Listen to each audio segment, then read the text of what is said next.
Aba yaa ngi am pas-pas ba léegi sant yàlla bi nga amee jumtukaayu payoor bu yomb te gaawee ni yow. yëpp.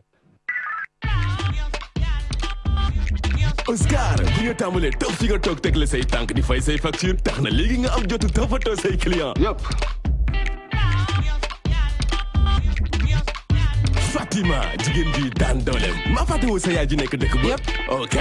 ak yomb yóbbante xaalis diggante ñaari réunion. leerlu naa léegi jëlee sa xaalis fi nga ko bëggee ak saa soo ko bëggee dafay soppi ab dundu. yëpp mooy wallet 100% bu wóor te noppale dem leen gaaw si suñu téeméeri agent yu ñuy liggéeyal yëpp. asalaamaaleykum mbokki téléspectateurs yi gis ngeen ko comme suñu sponsor le dire nu mu koy tijjee saay su nekk muy yëpp avec yëpp on est extraordinaire on est très classe waaye aussi vivez positif yëpp nag nekk li nga xamante ni moo ñu gunge tout au long de l'émission toi-même tu sais nu ñu koy defee saay su nekk bu ñu génnee salle maquillage ñëw toog daal di faram fàcce lépp li nga xamante ne soxal na leen ci wàllum actualité nga xamante ne mooy actualité politique actualité sportive waaye tamit actualité sociale yëpp 15 minutes bokk avec la te suñu nee vendredi xel yëpp dem ci ki nga xam ne mooy notre international et la ravissante Maïmouna Niane rappeler que yëpp nekk na li nga xamante ne leen di gunge di porte rapide yaa li ci stationnement dem rek loo fa jot ak loo fa soxla rek dañ calpe mun nga déplacer wu continuer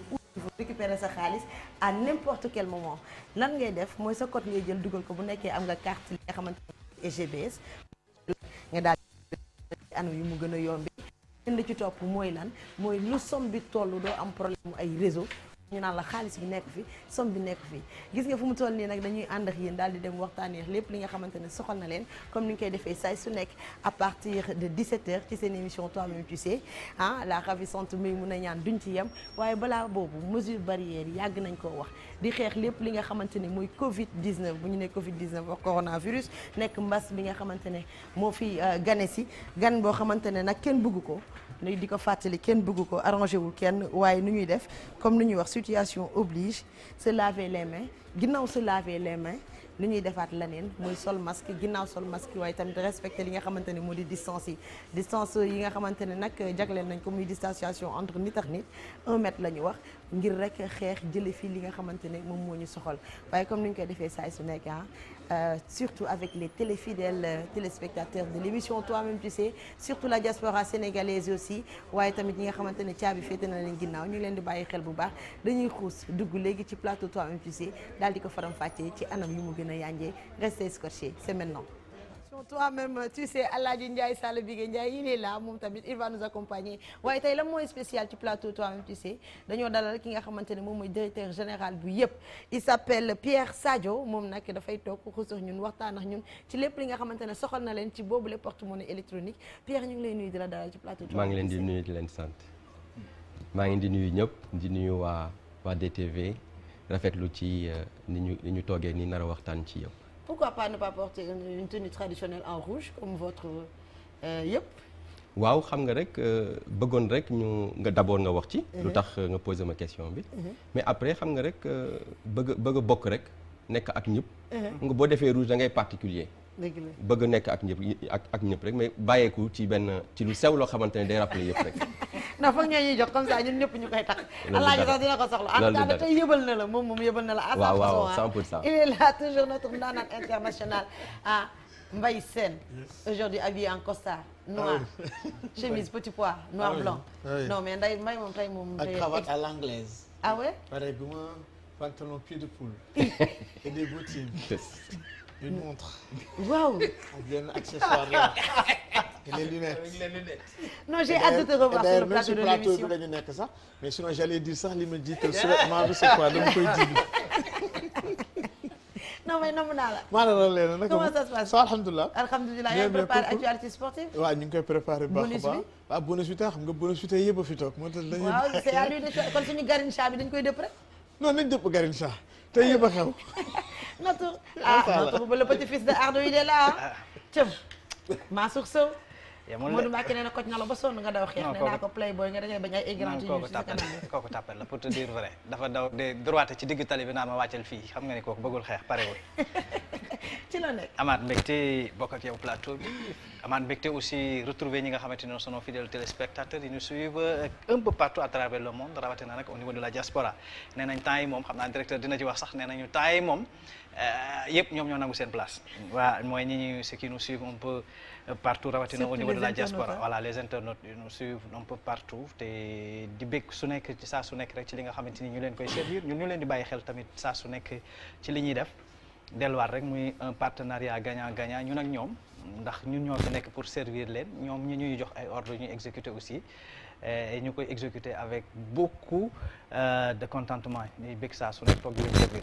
merci beaucoup ñu amaat fi beneen daanaan bi nga xamante ne dalal nañ ko ci émission bi muy Pape Mactar Diallo auteur activiste et président mouvement les indignés du Sénégal Pape Mactar maa ngi lay nuyu. Léna maa ngi lay fay di nuyu ñëpp ñu nekk ci plateau bi mais aussi di nuyu ñi nga xamante ne ñu ngi ñuy seetaan sur la DTV.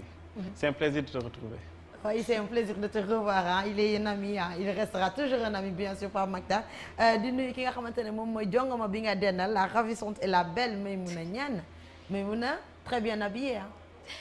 Léna di la fay di nuyu suñuy mbokk téléspectateurs yi nga xam ne chaque 17h bu jotee rek ñu ngi daw jàpp li nga xam ne mooy émission bi di toi-même tu sais comme ni nga dooree tànk tamit say kàddu rek tey dañu am un gan spécial donc mooy suñu partenaire leader donc yëpp moom kenn dootu ko sa présenté ci li nga xam ne mooy paysage médiatique bi rawatina sénégalais yi nuñ ko jëlee def ko seen yëfu bopp comme on sait tous que couleur yëpp rouge la ma xaw a génn rek ci couleur boobu mais ba tey soriwuma ko ma daal di koy rax rek ci li nga xam ne mooy fii rouge baa ngi noonu ma ànd ak directeur rek ci couleur boobu noonu leena kon mu ngoog ñu fas yéene faram fàcce ak suñu invité rek bu si kanamee incha allah si biir plateau bi. merci beaucoup Maymouna merci aussi aux téléspectateurs qui nous suivent yëpp la révolution dans le transfert d'argent 3 points de suspension loolu titre Mansour Sow ñu dalal ci kii di Pierre Sadio directeur général de Yëpp Sénégal Mansour. voilà ni nga ko waxee léegi Pierre Sadio mënoon naa ba dellusiwaat rek brève présentation boo xamante ni moom parcours am ndax minimum def na 20 ans ci lu jëm ci 20 ans d'expérience dans le milieu bancaire nu doon koo xamante ni tey jii il peut servir donc de lien d'union entre la Société Générale du SGBS ak li nga xamante ni moom mooy yëpp Pierre pour entrer dans le vif du sujet boo nee yëpp un mot qui sonne bien très facile à prononcer mais non qui est sémantiquement très chargé yëpp mooy lan. alors damay leen di remercier di leen di rafetlu ci li suñu toogaay encore une fois di remercier donc ci ni ñu yenwee yëpp ni ñu ku nekk yore yëpp gis naa ne tout à l'heure ku ci nekk am na yëpp te xam naa ne ci biir tamit am na ñeneen tamit ñu am yëpp rafetlu naa loolu alors yëpp dafa nekk benn produit Société Générale Sénégal Société Générale Sénégal mooy émettrice su monnaie électronique bi mooy te yëpp mooy filiale bi nga xam ne moo koy distribuer yëpp boo xoolee li muy signifier ci biir c'était you up bu ma ko booyee firil ci wolof mooy tëbal moo tax suñu slogan pousse dem ba ne vivez positif dañu nekkoon ci benn vision benn ambition def ko un peu partout en Afrique fii Société Générale nekk yëpp ñu ne woon dañuy jéem ut benn tur boo xamante ne day mën a regrouper wu fu nekk fu ñu ko waxee du am benn spécificité ñu nag ñu gagné ci affaire bi Sénégal gagné pourquoi parce que yëpp dafa am signification ci wolof ci ñun boo demee Côte d'Ivoire baa nga dem Burkina baa nga dem Ghana ak yooyu amul même signification bi mais originam you up la mais ñun yëpp bi bu ñu koy wax dafa am signification te day collé bu baax ak li ñu bëgg a def ak yëpp. loolu benn ponk la boo xamee gannaaw li nga xam ne mooy soubassement wu tur wi day jaaru tamit nga xam lan lay jariñ lan la yëpp di jariñ. waaw yëpp en fait porte-monnaie électronique la. xam nga Société Générale moom liggéeyam jaay xaalis la mooy liggéeyam léegi muy ci jaayam xaalis boobu muy séntu ne mën naa defante ak entreprise yu mag yi mën naa defante ak entreprise yi nga xamante ne ñoom ñooy la ñu wooyee PME mën naa defante ak très petite entreprise yi mën naa defante ak particulier yi mu am benn frange boo xamante ne Société Générale dafa doon trouver solution mooy ña nga xamante ne amuñu woon compte wala mënuñu woon am compte ci banque ndax xam dafa cher ndax xam li ñuy gagné bëriwul ñu ne nañu élargir suñuy produit pour dem chercher ñooñu donc participer à l'inclusion financière boobu mooy volet bu njëkk bi. deuxième volet bi mooy dañ doon gis ne circulation wu xaalis bi dafa bëri cash bi ñi nga xamante ne moom la ñuy paasante rawatina ci période Covid bi nga xamante ne dañuy éviter loolu ñu ne nañ xool naka la ñu mënee gis loo xamante ne yomb na dématérialiser ni ñuy dugganteeg xaalis donc dématérialisation de flux boobu ñaari axes yooyu ñoo indi yëpp nag day évoluer comme monnaie électronique normale pour particulier da nga mën a fay sa facture da nga mën a def retrait di nga mën a def transfert di nga mën a def dépôt di nga mën a transférer ko xamante ne mi ngi Côte d'Ivoire ko xamante ne mi ngi Burkina di nga mën a tamit def yenn opération yi nga xamante ne mooy opération usuelle yi bu fekkee ne dama la bëgg a yónnee dara ak yooyu donc usage ordinaire moom la particulier yi mën a def mais yemul ci particulier kese dafa am tamit benn axe business parce que banque bi tamit day def business ak yeneen entreprise donc am na partie particulier yi donc ni ñu xamee porte-monnaie électronique am na partie business donc dinañ ci ñëwaat xam naa tout à l'heure. International. Bon, moi j'aimerais juste savoir gis nañ yëpp un peu partout actuellement ci panneau yi gis nañ ko aussi ci li nga xamante ne mooy application ñit ñi sax ba daanaka sax suñu génnee sax ci biti dañuy ne mais franchement yëpp tax ngeen ñu gën ko comprendre mais man li ma bëgg a xam mooy merci ci loolu par rapport ak population bi di leen remercier ci loolu li nga xamante ne moom laa gën a bëgg a comprendre mooy depuis kañ la yëpp installé wu Sénégal. waaw mooy sama première question ak yan région aussi ngeen touché hormis Dakar. waaw yëpp nag mi ngi fii depuis 2017 yàggul lu bëri depuis 2017 lañ ko fi door ñu ngi commencé liggéey un peu après 2017 ñu ngi li ñu def mooy ñu ngi ci territoire Sénégal bi yëpp dañu jël Sénégal bi ñu diviser ko en 5 secteurs par ñu teg ay responsables secteurs ñu ngi ci fépp yëpp boo demee ba Tambacounda di nga ko fa fekk boo demee ba Kédougou di nga ko fa fekk boo demee Sédhiou boo demee sax ba ci frontière ba fale da nga ko fa fekk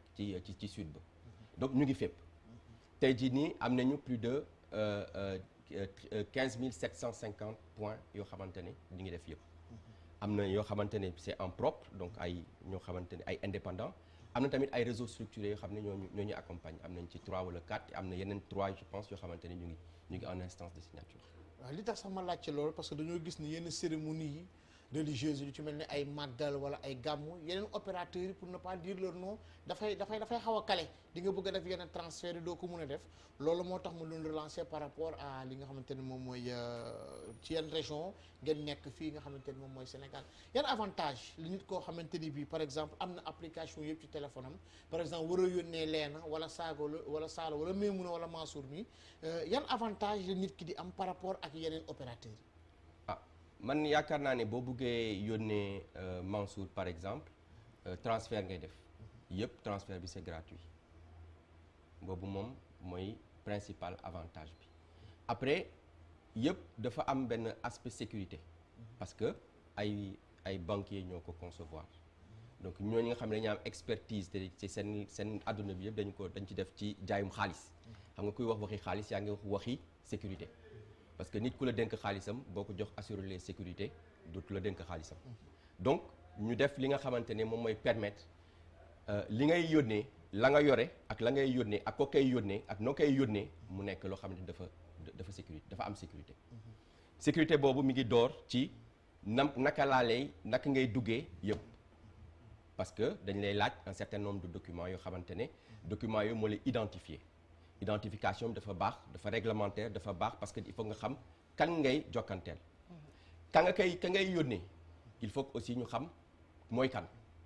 pour que ñu ëllëg ci biir ñu mën a ne diw moo yónnee woon diw lii la ko yónnee bu amee réclamation wala yooyu parce que am na service après vente ci machine yëpp dañuy gis te kan moo yónnee kan ban heure la ko yónnee fan la ko yónnee fan la ko retiré kan ki koy yónnee ci ban porte ci ban numéro la ko yónnee ak fan la ko retiré d'accord donc sécurité boobu d'abord ci ni ngay dugalante ak yëpp sécurité bi ci kii bi ci application bi tamit benn application boo xam ne day authentifier donc day am benn application de son la ci bu gàttal il faut que ñaari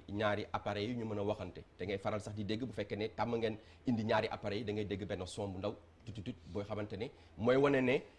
kii di joxe identifié na kii di recevoir la nga wax ci numéro téléphone bi moo nekk fii donc loolu mooy sécurité bi nga xamante ne moom moo am ci yëpp mooy tax li ngay yónnee nga mun ko yónnee kenn troisième bi ci biir application bi la ki nga koy yónnee il faut que d'abord nga dugal ko ci sa application donc au-delà du fait que dafa war a am yëpp il faut que mu nekk ci sa destinataire yi bu nekkee ci sa destinataire yi boobu temps juum dootul mën a bëri wala dootul amati occasion de juum parce que boo ko waree yónnee Mansour ci sa portable am na noo ko dugalee donc Mansour boobu mooy feeñ du numéro 77 nangam sangam mooy feeñ Mansour boobu mooy feeñ donc bu ma ko waree yónnee Mansour tur bee génn léegi bu ma defee kii balaa may def sama code parce que boobu tamit beneen sécurité la balaa may def sama code daf ma naan est-ce que kii nga bëgg a yónnee Mansour bii la numéro bii la ak montant bii la nga ne ko waaw mu ne léegi jox ma sa code donc am na benn wàll sécurité am na benn wàll avantage ci ni ñu koy yónnee am na tamit facilité facilité bi mën nga ko yónnee mën nga am smartphone comme mën nga am téléphone basique téléphone voilà donc ñaar yooyu mën na dem n'importe quel opérateur tamit mën na dem ak yëpp opérateur téléphonique ay opérateur téléphonique bu mu munti doon d'accord mais dama gis ni sax ni dem nga ba léegi sax su la neexee sax mun nga récupérer yëpp ci li nga xamante ne moom mooy gàpp yi loolu laa bëgg nga expliquer ma comment ça parce que xam nga am na ñoo xam ne dañoo bëri tiitar Mansour sii nii mun na yore téléphone am bëgg ne day ànd ak caroom li ne day bëgg a récupérer ci gàpp dama koo xam dafa bëri tiitar mais loolu nga expliquer ñu ci parce que on m'avait dit ça mais comprendre ma ko bu baax a baax voilà parce que mun ngaa récupérer sax ci gàpp loolu j'aimerais bien comme ni ma waxoon au départ yëpp kii la Société Générale donc moom moo ko yore donc dañu ne il faut que ñaar yi ñu mën a wax banque traditionnelle donc mooy Société Générale ak banque digitale ñu mën a wax loolu moo indi ñu xalaat ne mën nga retirer ci distributeur te retirer ci distributeur sax day indi aussi confidentialité parce que am na ñoo xam ne peut-être ñu ngi recevoir seen salaire bëgguñu ki ñuy dem mu ne waaw non li ngay fayee ko ak yooyu donc am nga possibilité dem ci benn distributeur boo duggee ci distributeur bi am na benn guide simple na ci kaw ci écran bi simple na ci écran bi donc am na benn guide nga def nga wax sa portable bi def ko ci sa portable mu jokkante ak distributeur bi nga def sa code xaalis bi reconnaître ko machine bi reconnaître xaalis bi génn loolu moom am na benn guide bu facile boo xamante ne boo ko defee une fois xanaa peut-être une fois boobu mooy tax nga xaw a dem nànk-nànk mais une fois que boo ko defee benn yoon rek après day facile. léegi nga baal ma rek mais bu waxee li nga xamante ni moom mooy nit mën na ci jot salaire am ndax dafa tekki que ni ci genn wàll yëpp la ñuy am ay services yoo xam ne dañ ko déjee yenn entreprises yi. waaw moom laa doon wax sànq yëpp dafa nekk pour indi nañ ko pour inclusion financière donc les particuliers ak yooyu ñi nga xamante ne seen revenu yi mayu leen ñu am benn compte bancaire traditionnel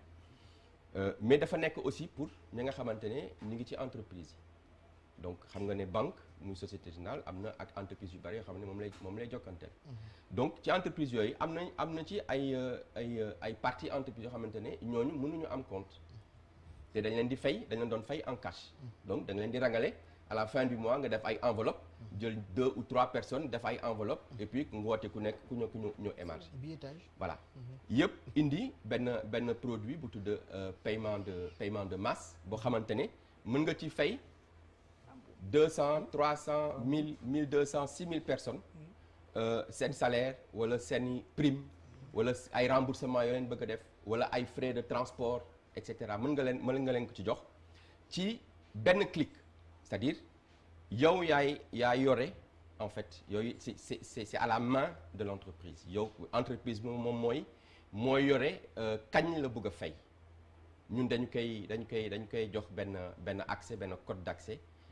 ak benn login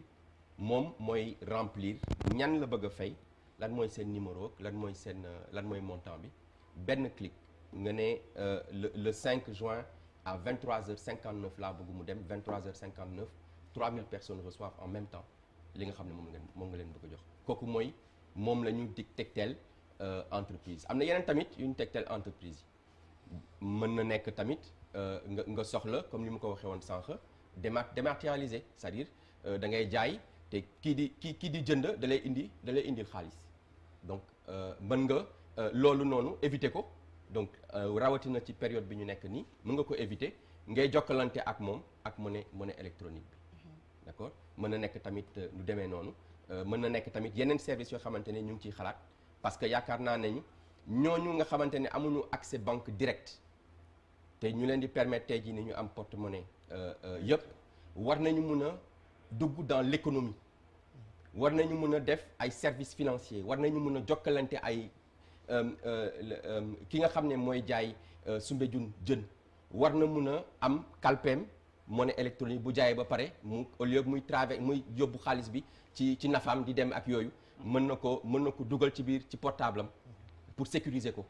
mën na tamit def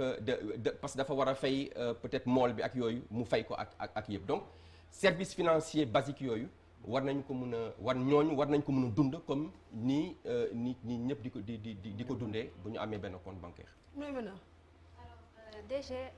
ñu bëri ñu ngi commencé def seen xel ni yëpp est bien présent au Sénégal yaa ngi gis que léegi application yi ñu koy jël bëri nañ ak yooyu bi nga xamee ne ñu ngi leen di gunge tamit ci émission TMTC ñu bëri dañuy faral di interpeller par rapport ak offre yi nga xam ne yëpp mi ngi koy def alors ci li ñuy gën a laajte tamit bokk na ci tey jii gis nañ ni yeneen opérateurs yi par exemple seen plafond dafa am fu mu yem. ndax yëpp ci seen service yi ngeen di offrir à la population ndax seen plafond tey jii dafa am fu leen koy limité wala yéen amu leen fi ngeen yem daal ci plafond ni nga xam ne nit ki ci li nga xam ne moom mooy nekk ci porte-monnaie am ci xaalis lépp lu mu ci dugal ci xaalis rek dina ko fekkaat ndax wala plafond bi dafa am fu mu yem. waaw plafond kii la aspect réglementaire la. du diw wala diw mooy wax ne plafond bi lii la wala plafond bi la leen plafond bi ñu teg banque centrale moo ne